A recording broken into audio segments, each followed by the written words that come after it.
this show, we've often told you about the perils of living in a world ruled by big tech. People are swayed by fake news. Even governments struggle. What chance do little children have then? In an ideal world, children should stay away from social media. In a less than ideal world, big tech would regulate their platforms. But this is a dangerous world, one where laws do not seem to apply. Tonight we'll tell you about two big platforms, YouTube Kids and Snapchat, both very popular with children and teens, and both in the news for the wrong reasons. One is peddling content with drugs and body shaming. Another is allowing predators to abuse children. When questioned, they offer the same old anodyne responses. On Gravitas tonight, we'll discuss the risks that every child faces when she goes online. What tech giants are not doing, what governments should be doing, and what parents can do to keep their children safe.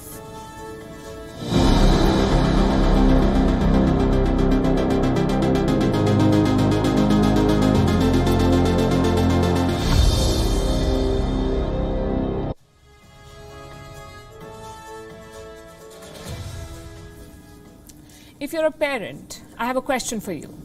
Do your children watch YouTube? Or maybe scroll through Snapchat or Instagram? Chances are they do. The average child spends nearly 4 to 6 hours online. They watch cartoons, they play games. It's mostly harmless stuff. Not to mention a great relief for parents sometimes because internet keeps your children busy. But what about the not so harmless stuff out there? Tonight, we are focusing on two internet platforms, hugely popular yet toxic for children, YouTube and Snapchat. Let's start with YouTube. Have you heard about YouTube Kids? It was launched in 2015, basically YouTube with an age filter. Its content is fit for those below 13 years of age. So no violence, no drugs, no pornography. At least that's what YouTube claims. Turns out they are wrong. A US-based non-profit dug deeper into YouTube Kids, and guess what they found? Videos promoting drug culture, firearms, skin bleaching, even weight loss. I'll describe some of the specifics. One video showed a Breaking Bad style cooking show. The host was wearing a respirator, the kind you wear while making crystal meth. Another video showed the infamous RV from Breaking Bad, the same one where crystal meth is cooked. And just to be clear, we're talking about the Breaking Bad. On Netflix, it is rated A, only for adults. That's what it means. But on YouTube, it is free to watch for children. Even songs breach their filter. Take this one by Eric Clapton. It's called Cocaine.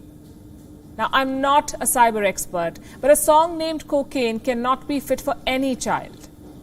You can put Looney Tunes over it or Peppa Pig. It doesn't really matter. I'll read out the lyrics for you. If you got bad news, you want to kick them blues, cocaine. When your day is done, you want to run cocaine. That's what the song says. Your child could be listening to this song or songs like this. It's a nightmare for any parent. Unfortunately, it does not end here. YouTube Kids is apparently an endless well of toxicity. They're giving children body image issues. Some videos teach them how to bleach their skin. Preschool kids are being asked to burn off their calories, and that too with a rhyme. Wiggle your jiggle, they say. YouTube's fun spin on body shaming. How is the company responding to this news? With copy-paste answers. Let me tell you what their spokesperson said, and I'm quoting. We have a higher bar for which videos can be part of the app and also empower parents to control what content their child can and cannot see. Empower parents. Well, I've got news for YouTube. Your system failed. YouTube uses a mix of algorithms and humans to moderate content. My question is, why use algorithms? Your robots could damage someone's childhood. They could cause depression or anxiety. Are profits really worth all of that? And it's not just YouTube, to be fair. Every media platform needs to review their technology. Take Snapchat, for instance. A US teenager is suing Snapchat for $5 million. That's because Snapchat and its design led to her sexual exploitation. 4 years back, she got messages from a random guy. He asked her to send nude pictures of herself. Now remember, she was just 12 years old at that time. 12. At first she refused. She blocked this person on Snapchat, but the man kept messaging her, sometimes on Instagram, sometimes through fake Snapchat accounts, until one day she agreed. This man saved those pictures and then posted them all over the internet. Now look at the level of abuse here. First, a random guy is able to text her. He is able to find her on Instagram. He is able to create fake Snapchat accounts. He is able to save her nude pictures. It makes you wonder, where are the protections? Has social media become a lawless jungle? From the looks of it, it has, yes. We know how popular these platforms are. YouTube Kids has 35 million weekly users, 35 million every week. Snapchat has 300 million users. And most of them are children. The question is, how do we make these platforms safe? The content, the interactions, all of it. For starters, we need to hold these companies accountable because, let's face it, they rushed these so-called kids platforms. Remember Instagram Kids? It was shut down within 4 months. Now you have drug videos on YouTube, sexual exploitation on Snapchat. The fact is, these are incomplete products. Their algorithms are not perfect, their content is not safe, yet big tech pushes them into the market. How do we protect our children from this toxicity? Ideally, big tech should reform. But since that's not happening soon, here's what we can do. Number one, be more vigilant. Parents will have to keep an eye on what their children watch, perhaps personally curate the content. And number two, pressure governments to change the rules. Just think about it. You cannot sell cigarettes near schools, in India at least. That's a government rule. But crystal meth videos are fine. You carefully research and select school curriculum, but you play songs about cocaine on YouTube. Surely governments can do better. We need strict regulation to moderate content, and most importantly, we need more outreach. Imagine if this happened on television, if Disney Channel, for instance, played a song about cocaine, or if a comic character taught your children about skin bleaching, the outrage would have been immense. Well, we need the same pressure on big tech because commoditizing adults is bad enough. Destroying childhoods is unforgivable. For the moment, we are heading to Sri Lanka, where news is developing fast. The parliament met today. On agenda was the no-confidence motion against the Rajapaksas. Anti-government protesters had gathered outside. They were greeted with this. They are striking at the protesters.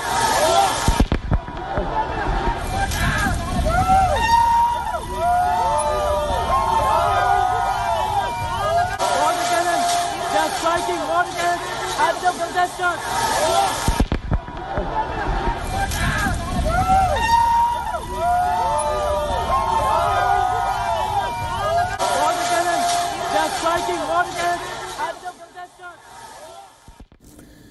They were tear-gassed, also hit with water cannons. WION correspondent Dasuni Thauda was at the scene when this happened. She too was tear-gassed. Moments after this, she sent us this report. Take a look.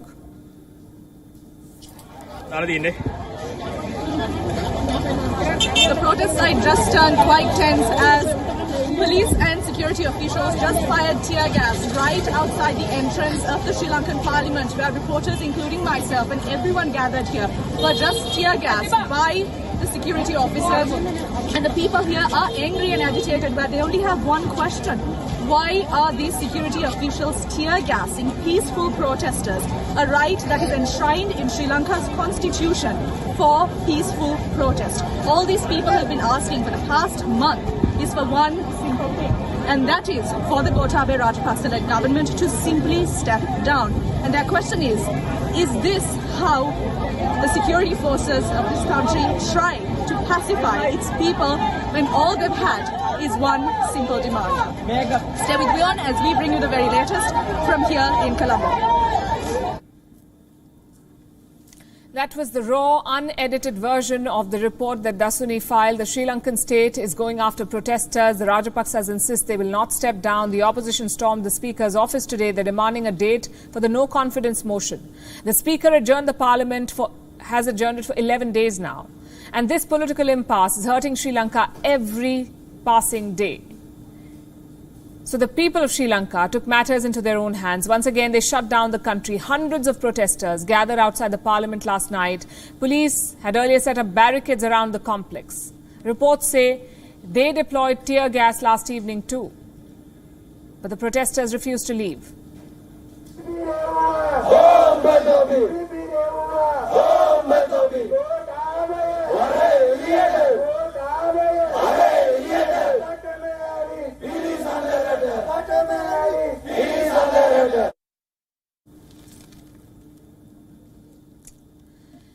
You don't need a translator to figure out what these people were saying. They want the Rajapaksas to quit. These pictures are from last night. The protests continued into the morning, and that's when the tear gas was fired.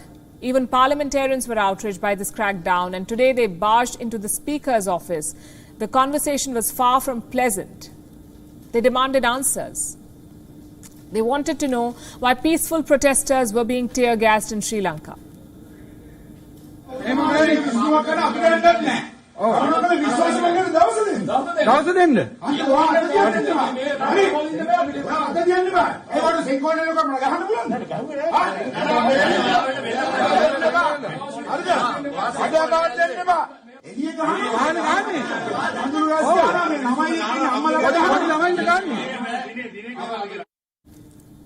Reports say the lawmakers were stuck inside for several minutes. The entry and exit points were blocked because of what was happening outside, and the crowds are getting bigger. Over 2,000 trade unions went on strike today. Thousands of shops, schools and businesses were closed.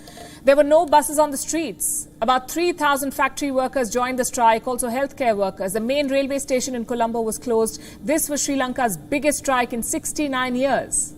And the protesters are using every trick they have to make themselves heard.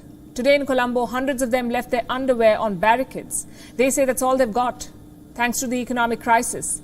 And this happened right outside the parliament. Across the country, there were black flag marches. In southern Sri Lanka, the protesters say they're done with the politicians. A new bus stand was supposed to be inaugurated today, but people did not let a politician cut the ribbon. They opened the bus stand themselves.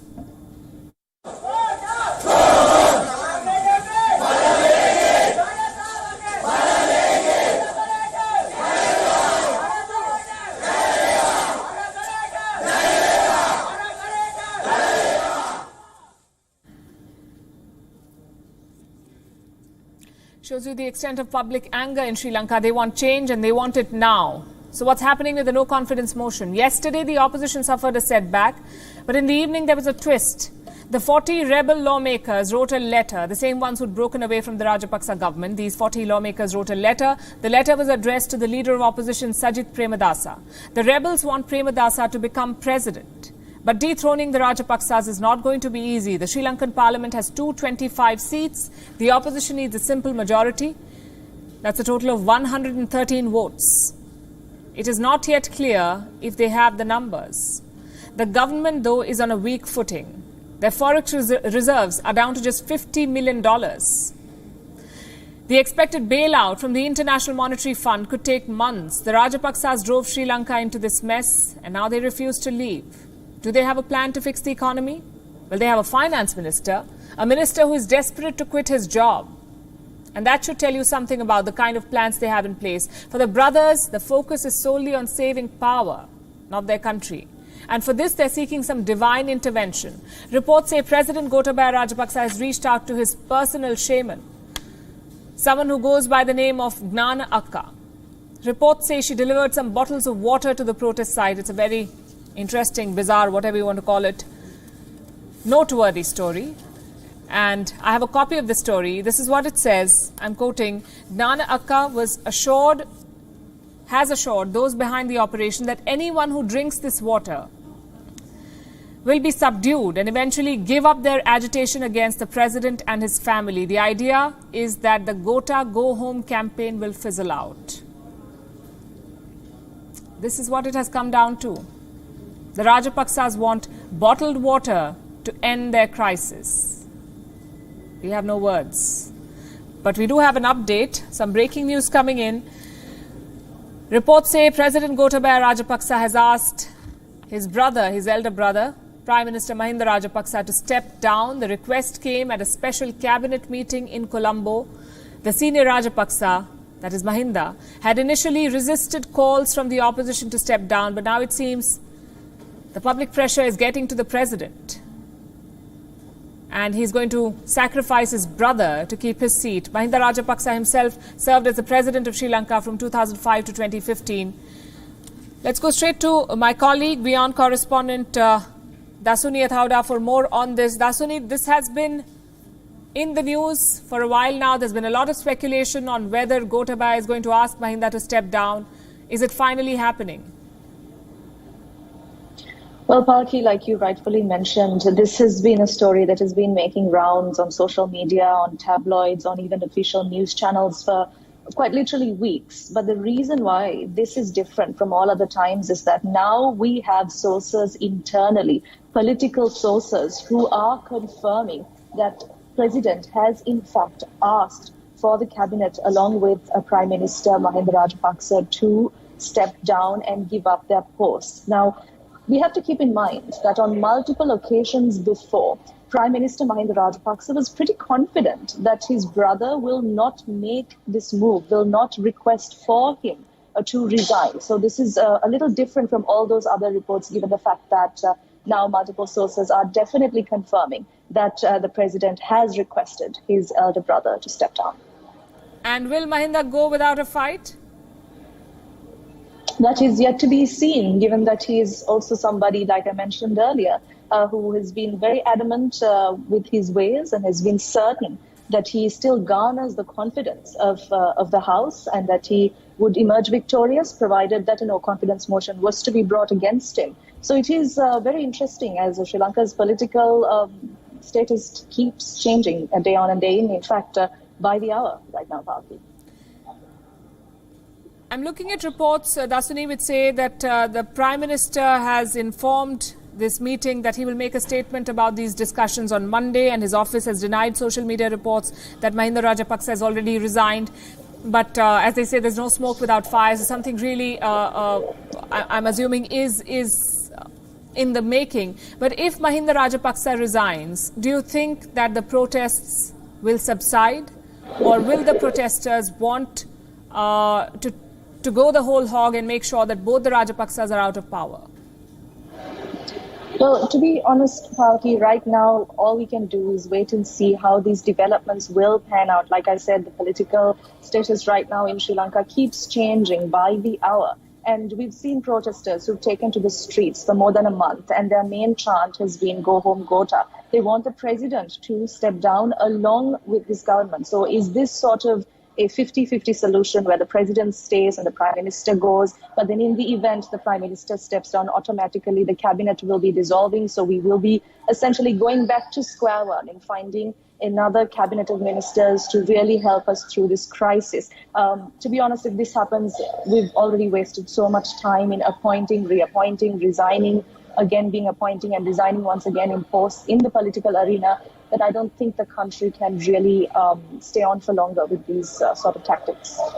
Right. Dasuni, thanks very much for that update and for all the reports that you send us as you keep track of the biggest story and political churn that Sri Lanka is witnessing in the recent decades. Thanks very much for that update. So reports saying that in a meeting, President Gotabaya Rajapaksa asked his elder brother and Prime Minister Mahinda Rajapaksa to step down. There is no confirmation on whether he's going to do that.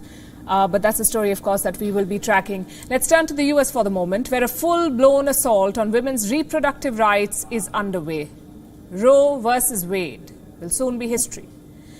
But some states are not waiting for the court's verdict. For them, misogyny cannot wait. Their new target is abortion pills. And I'll have to keep repeating this. We are talking about the United States of America. Now, these states have become, the abortion pills, have become increasingly popular since the year 2000. In fact, half of all abortions in the US are done through pills. The rest through surgery. So the US is not just coming for the clinics. It is coming for the pills too. Right now, there are many ways to buy abortion pills. You can get them at drugstores, you can buy them online, it depends on where you live. Let's assume you live in Texas or Louisiana. Now, these states are extremely conservative, so you may have to cross state borders to buy an abortion pill, or maybe get it shipped from another state. A lot of women prefer this over going to clinics. For starters, it's much cheaper. The medication costs around $110. The surgery costs around $300. Also, it's less invasive and protects your privacy. If you take the pill at home, nobody will know, especially not America's nosy politicians. So that's what's preferred. And that's why they're targeting pills next. 4 things are on their radar: cross-border trips to buy pills, remote doctor consultations, pill deliveries by mail, and the right to abort your pregnancy at home. These 4 things could be banned next. Some states are already preparing the ground for this. If it happens, this would be a merciless attack on fundamental rights. The freedom to travel, the freedom to consult a doctor, the freedom to do what you want inside your home. All of this could be threatened in the United States of America. Now, legally, this is a gray area because the US FDA has approved abortion pills for women. So how can states restrict access to them? Through roadblocks. Let me tell you how Texas or Kentucky does it. If you want an abortion pill in one of these states, you must bring a doctor along. That's right, a doctor must be physically present with you. Otherwise, you cannot buy a pill. Roadblocks like this will make it impossible for women to get medication. Some states have gone a step ahead, like Louisiana. Their lawmakers are pushing a new law. What does it say? It says that abortion is homicide. If a woman gets an abortion, she can be charged with murder. How so? I'll read out what the bill says. This bill fully recognizes the human personhood of an unborn child starting at the moment of fertilization. In other words, fetuses and embryos will have the same rights as humans. And they're calling it pro-life. Well, we say it's anti-women. This bill is not about enfranchising unborn children. It's about disenfranchising women. It's not about saving lives. It's about controlling women's bodies. Even Googling abortions could land you in trouble. I'll give you examples. In 2015, a woman in Indiana was charged with feticide and child neglect. Her crime? Talking to her friend about abortion. Something similar happened in Mississippi in 2017. A woman was charged for searching about abortion pills. And remember where all of this is happening, the United States of America, where every sip of Coca-Cola comes with a dash of liberty. How can the US judge anyone after this? Pretty soon abortion could become illegal in 22 US states. Put together, that's 36 million women losing the right to choose. First, the clinics were targeted. Now the pills could disappear. So what are American women to do? Continue pregnancies they do not want? Or relocate to states that permit abortions? What are their options? And how many women have the kind of resources to achieve this? Imagine if this was happening in some other part of the world, maybe in Africa or Latin America. The White House would have announced a dozen sanctions by now. But in this case, they're clueless.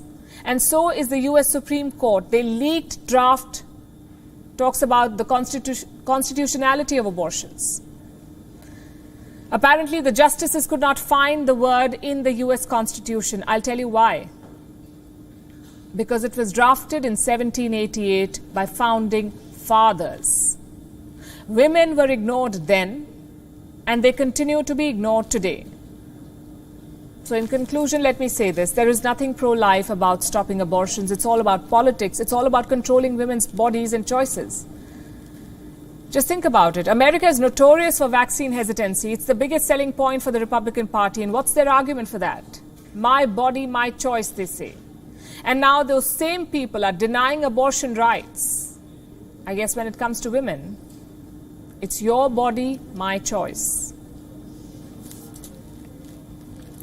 Now to China, where none of the citizens have the power of choice, unless you are Xi Jinping, in which case you get to do pretty much what you want, whether it works or not. The Chinese president's word is the law. He has issued a new diktat to his officials. He wants a crackdown on those who question his zero COVID policy. Remember, the lockdowns and the mass tests in China are not working. People are angry, and they're voicing their anger. But the Chinese president still wants to double down on this failed model. And this comes as China has had to postpone the Asian Games because of the rising number of Wuhan virus cases. Here's a report. The Winter Olympics were a matter of pride for China. The global Wuhan virus cases were surging, but Beijing went ahead with the games anyway. For more than 2 weeks, barricades separated the event from the city. The attendees were forbidden from seeing Beijing except from their windows. Their mornings began with a throat swab. China declared its closed-loop model a success. It planned to use it again in the upcoming Asian Games. And that's when the Wuhan virus struck. The Winter Games ended on the 20th of February. In less than 2 weeks, cases began climbing. China still remains caught in its worst Wuhan virus outbreak since 2020. It now says it can't host the Asian Games. China believed that zero COVID is the best solution to fight the pandemic. It now stands embarrassed. The Chinese Foreign Ministry was asked about the decision to postpone, but it refused to comment. The Olympic Council of Asia has already made the announcement. For inquiries related to the postponement, please seek the department in charge. The Chinese state is struggling to keep pace with the rising cases. Health authorities are now resorting to extreme measures. This is one of the testing centers in China. Here, one of the citizens was pinned down to the ground. She was forced to take a Wuhan virus test.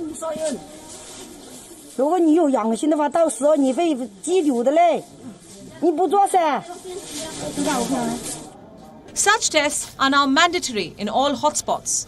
Those who refuse are subjected to force. Chinese health officials are barging into homes to hunt down violators. Even the elderly are not spared, like this woman. She was pushed out of her home to take a test.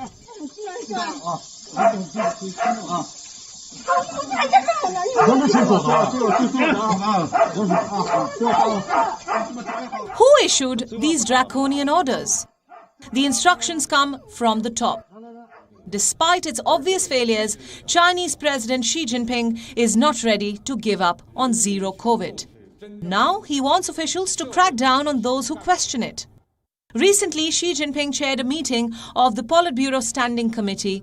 This is the top decision-making body in China. The Chinese president had a clear message for them. Those who question, distort or reject zero COVID should be punished. Xi Jinping faces a massive public outcry. The lockdowns have led to a backlash. The city of Shanghai rebelled last month. Hundreds of residents banged their pots and pans in protest. China's policies have taken a toll on its citizens. Going by Xi Jinping's message, their misery may not end anytime soon.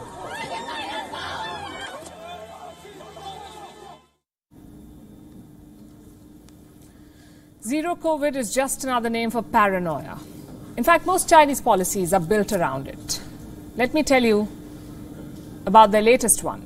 China is waging a war on foreign computers. I know it sounds confusing, so let me explain. We know that every office uses computers to do business, to store data, to do a whole lot of things.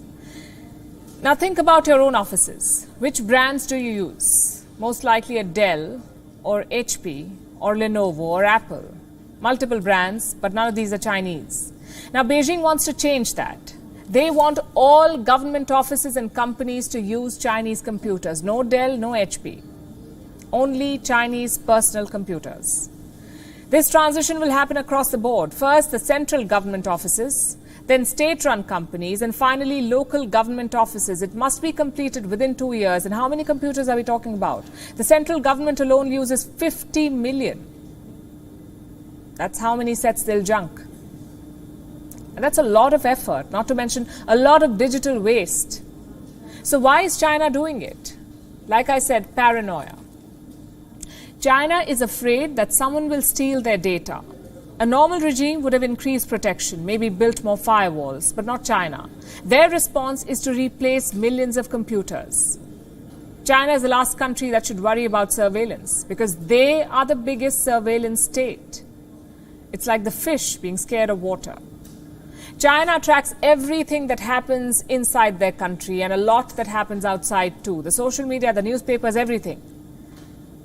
And it's not like they hide their intentions. Look at this tweet by the People's Daily. This is what it says. A facial recognition system that can scan China's population of about 1.4 billion people in a second is being used in 16 Chinese cities and provinces to help police crack down on criminals and improve security. Imagine that power. 1.4 billion faces in a second. Now, we cannot verify if this claim by the People's Daily is true or not. But we can be sure of one thing. If such a technology exists, China is most definitely using it. Coming back to the computers, China is free to use whichever device it wants, local, foreign, their choice. Our problem is with the double standard. Think back to when Huawei was banned by some countries. How did China react then? They called it a conspiracy, a plan to malign the Chinese company. How is this move any different?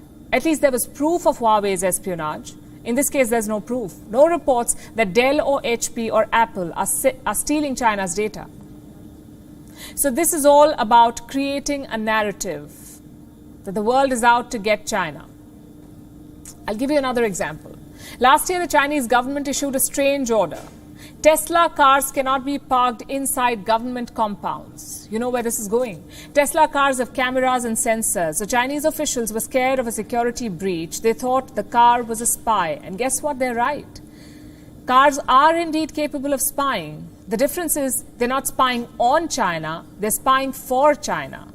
I'll show you this report from 2018. More than 200 automakers admitted to selling data to the Chinese government.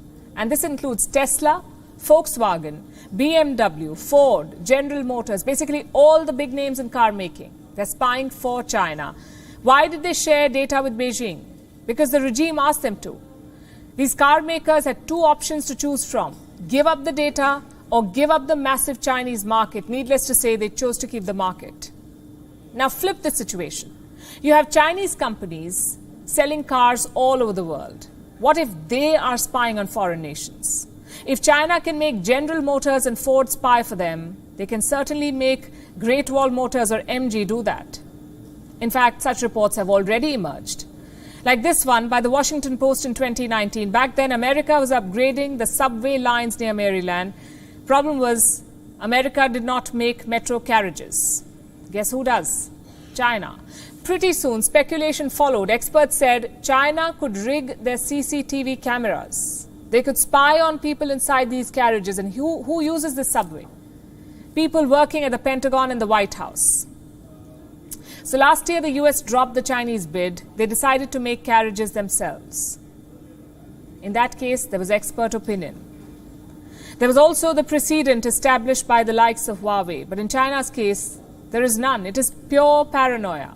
Another instance of China playing the victim.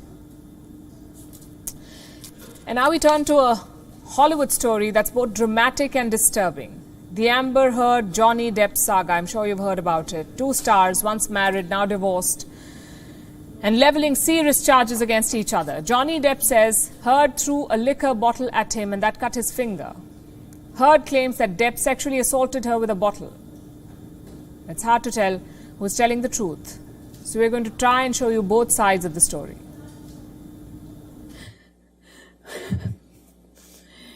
I'm sorry. I couldn't breathe. Please. I don't know. Please, I don't want to do this.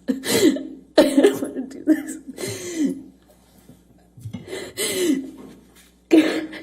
I couldn't. Johnny had the bottle inside of me. And was shoving it inside of me over and over again.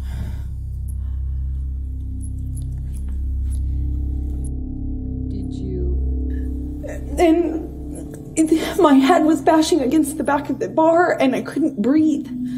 She walked up to me and reached and grabbed the bottle of vodka, and then just kind of stood back and then hurled it at me. My back is turned to him, and I feel this boot in my back. He just kicked me in the back. But never did I myself reach the point of striking Miss Heard in any way. It's one of the ugliest trials in Hollywood, and it's being live-streamed for the world to watch. Johnny Depp's $50 million defamation trial against his former wife, Amber Heard, has been compared to a juicy television event. The story begins in 2018. 36-year-old Amber Heard wrote an opinion piece. She said she had been a victim of domestic abuse, and she blamed 58-year-old Johnny Depp for it. He sued her for defamation. And that got the skeletons tumbling out of the closet. In the last few years, both Hollywood stars have targeted each other. They've revealed countless unsavory details about their relationship. And on my side of the bed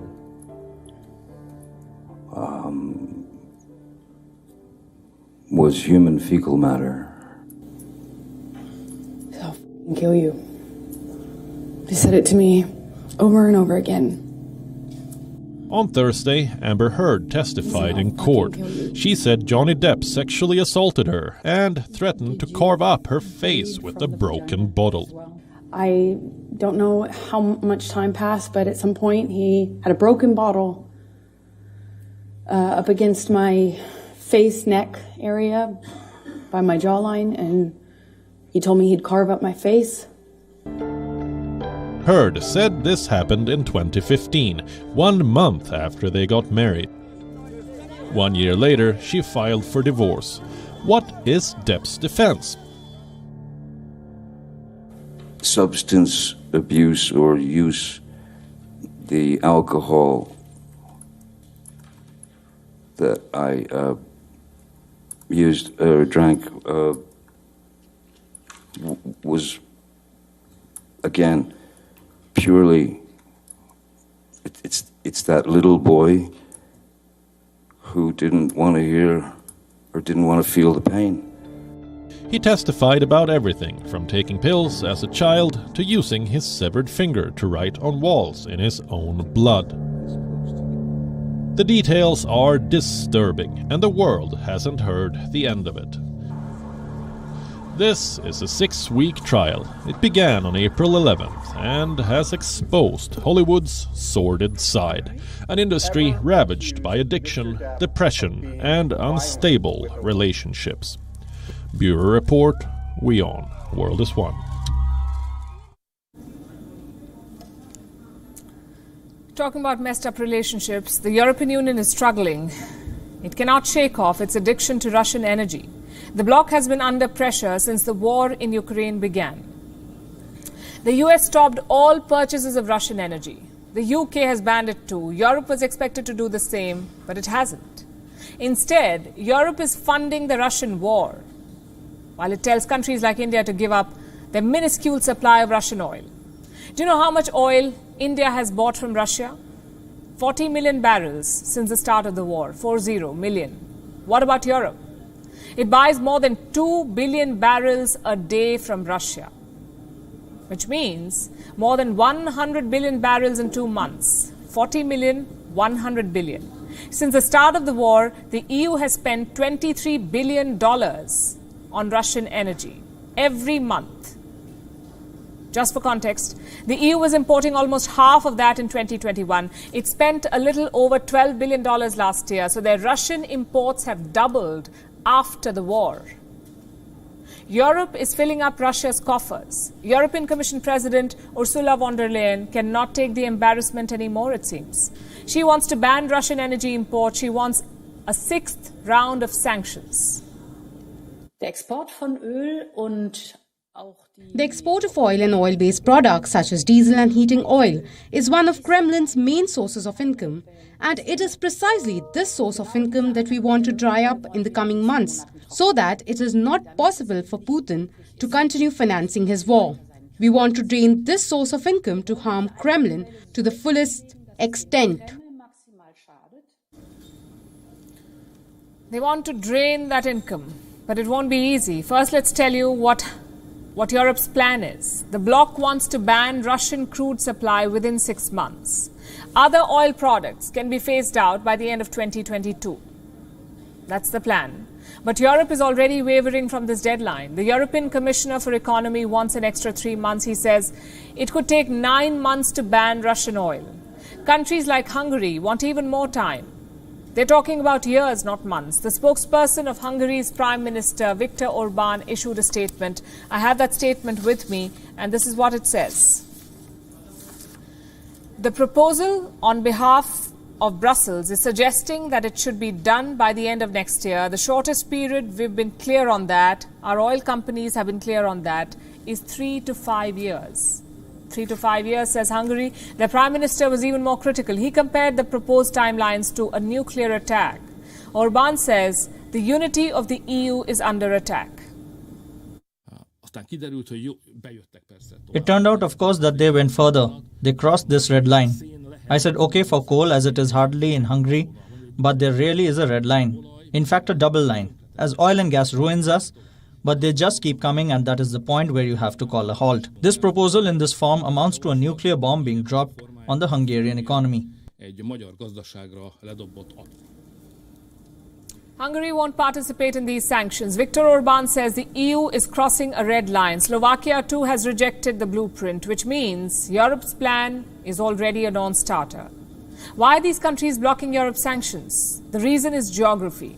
Hungary and Slovakia are landlocked nations. They do not have seaports to import oil. So they rely on Soviet-era pipelines for their supply. And you cannot build a pipeline overnight. You cannot build them even in a year. There could be consequences, serious consequences to this shift. Economic powerhouses like Germany are already warning about the repercussions. Here's what Germany's economy minister says. And I'm quoting, "No one should be under any illusion. We will see enormous price spikes. The pain will really be felt." And that is the reality for Brussels. Europe might eventually dump Russian energy, but it is going to be a painful decoupling. Other factors might complicate the story. Sweden and Finland, for example, they're flirting with the NATO. And they're making serious headway. The United States is ready to back these Nordic nations. Washington has offered assurances. The Biden administration says they're ready to address any doubts they may have. Remember, Sweden and Finland have not applied yet. They're expected to decide this month. It could take up to a year for their applications to be approved. And that's what these countries are worried about. They fear Russia could attack them while they're still filling out the forms and collecting the votes they need to get into NATO. This is what Russia's war in Ukraine has done. It has split Europe right down the middle. One side wants to dump Russia, the other just refuses to give up. It goes without saying that Europe's biggest enemy is Russian President Vladimir Putin at the moment. He has single-handedly orchestrated the biggest crisis in Europe since the Second World War. Putin has invaded a European country, sent alarm bells ringing across the continent, forced countries like Germany to militarize. Now, Israel says Putin has said sorry. What for? Did Putin just apologize for the war in Europe? Or is there something more that he has done and he's sorry for? Our next report has the answers. Can you imagine Vladimir Putin saying sorry? No, not for the war in Ukraine, but in general. Can you imagine the tough Russian president apologizing to another country? Turns out he may have. Israel claims Putin said sorry. The obvious question is what for? The conduct of his foreign minister, says Israel. This is Sergei Lavrov. You know him. A couple of days ago, we told you that Lavrov had called Hitler part Jewish. He had said that the German dictator had Jewish blood. Lavrov did not stop there. He went on to say that most rabid anti-Semites tend to be Jews. Goes without saying, Israel was furious. It summoned the Russian ambassador, Israel's foreign minister Yair Lapid, and said Lavrov's remarks are unforgivable and outrageous. Lapid accused Lavrov of the lowest level of racism. Russia fired back. It called Lapid anti-historical. With both the sides up in arms, the leaders of Israel and Russia were left with no choice but to step in.